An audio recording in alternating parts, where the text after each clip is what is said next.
Assalamualaikum warahmatullahi wabarakatuh. Tuan-tuan yang dirahmati Allah Subhanahu wa taala. Alhamdulillah, video yang sebelum ini kita telah pun selesai menerangkan sehinggalah jemaah telah pun selesai menyempurnakan lontaran 11 hingga ke 13 Zulhijjah dan jemaah telah pun pulang ke Mekah. Jadi untuk video pada kali ini, saya akan menerangkan kepada tuan-tuan dan puan-puan berkenaan dengan dua sahaja lagi baki amalan haji yang belum disempurnakan, iaitu tawaf dan sa'i haji. Baik, sebagaimana yang kita sedia maklum bahawa apabila jemaah telah pun selesai pulang daripada Mina menuju ke Mekah, maka jemaah hanya perlu melaksanakan dua sahaja amalan haji lagi yang berbaki, iaitu pelaksanaan tawaf dan juga sa'i haji. Bagi jemaah yang melakukan haji tamattu', apabila jemaah pulang ke Mekah, maka mereka akan melaksanakan tawaf dan sa'i haji.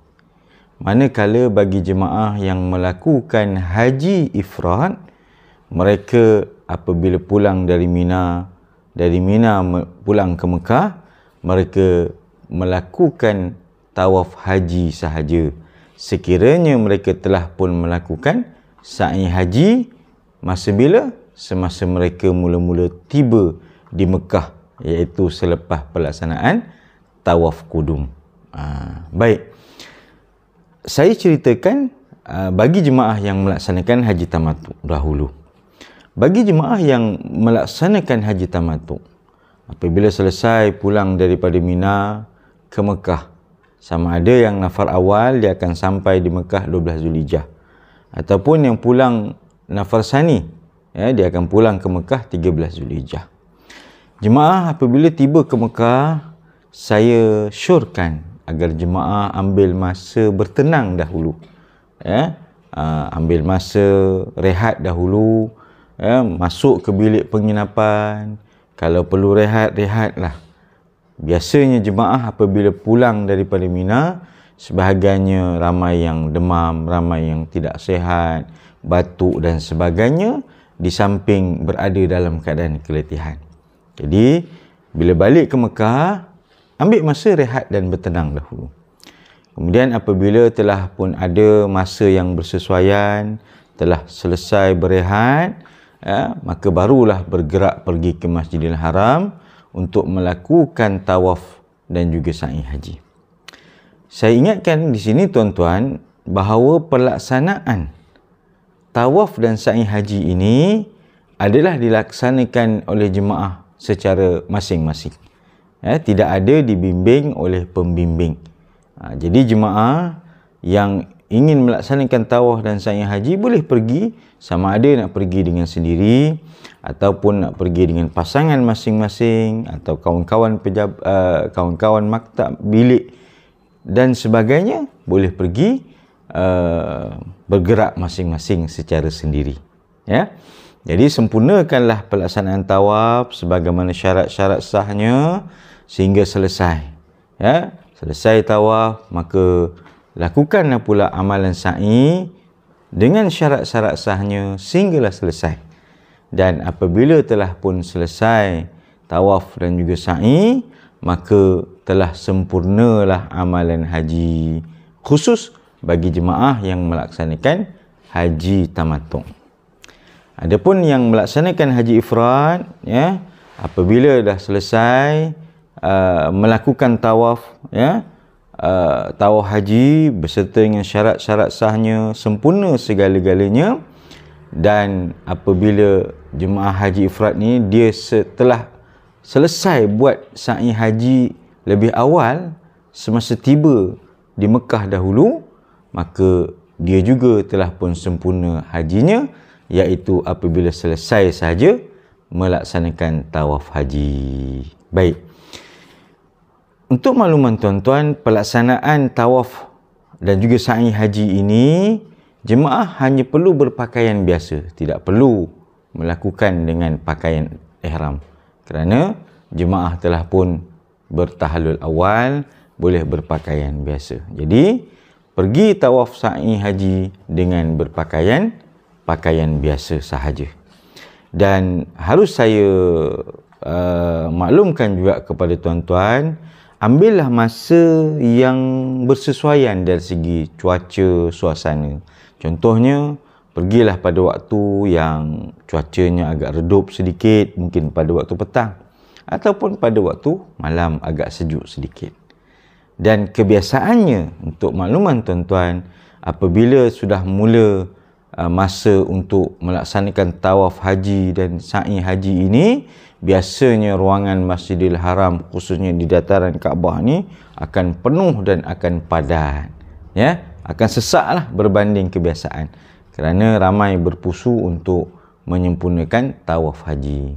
Jadi saya sure banyak akan bersabar, banyak akan bertenang ketika melakukan tawaf dan juga sa'i haji. Bila dah selesai, maka tuan-tuan dan puan-puan, bermakna telah sempurnalah semua rukun dan juga wajib haji apabila sempurnanya tawaf dan sa'i haji ini.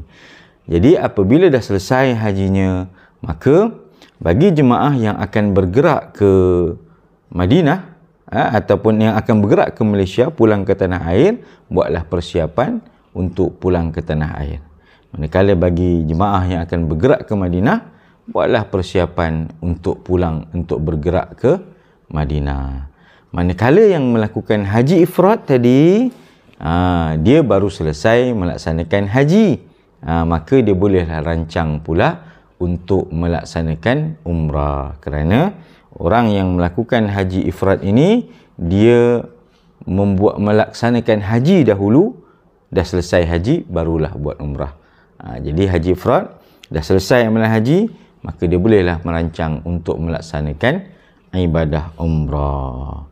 Baik, tuan-tuan yang dirahmati Allah Subhanahu Wa Taala, walaupun amalan haji telah pun selesai, rukun haji selesai, wajib haji selesai, ada satu perkara yang cukup juga pentingnya, walaupun dia tidak berkait dengan rukun dan wajib haji, iaitu melaksanakan tawaf wada.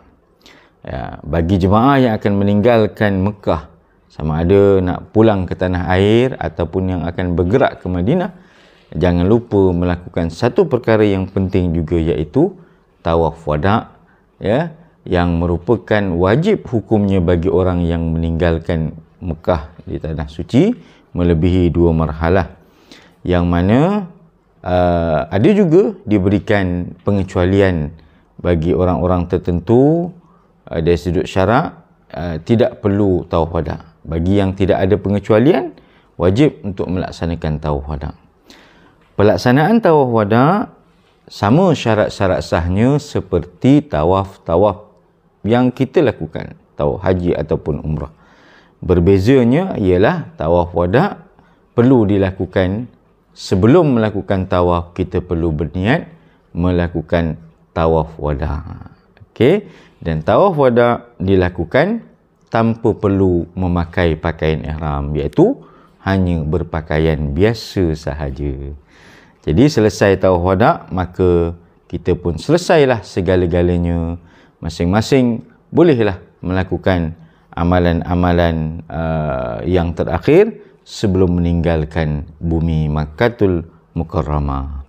Jadi tuan-tuan yang dirahmati Allah Subhanahu Wa Taala, jadi saya rasa memadai penerangan video panduan ringkas ibadah haji saya ini, dan saya mengharapkan agar video-video saya ini dapat memberi kefahaman yang jelas, khususnya kepada tuan-tuan dan puan-puan bakal-bakal jemaah yang akan menunaikan ibadah haji. Mudah-mudahan semoga dipermudahkan segala urusan tuan-tuan dan puan-puan yang akan berangkat menunaikan ibadah haji. Semoga Allah juga menerima amalan ibadah haji kita sebagai haji yang mabrur. Itu saja daripada saya. Mohon maaf apa jua kekurangan sepanjang saya berkongsi dalam video panduan ringkas ibadah haji. Mudah-mudahan kita diberkati oleh Allah Subhanahu Wa Taala. Sekian, Assalamualaikum warahmatullahi wabarakatuh.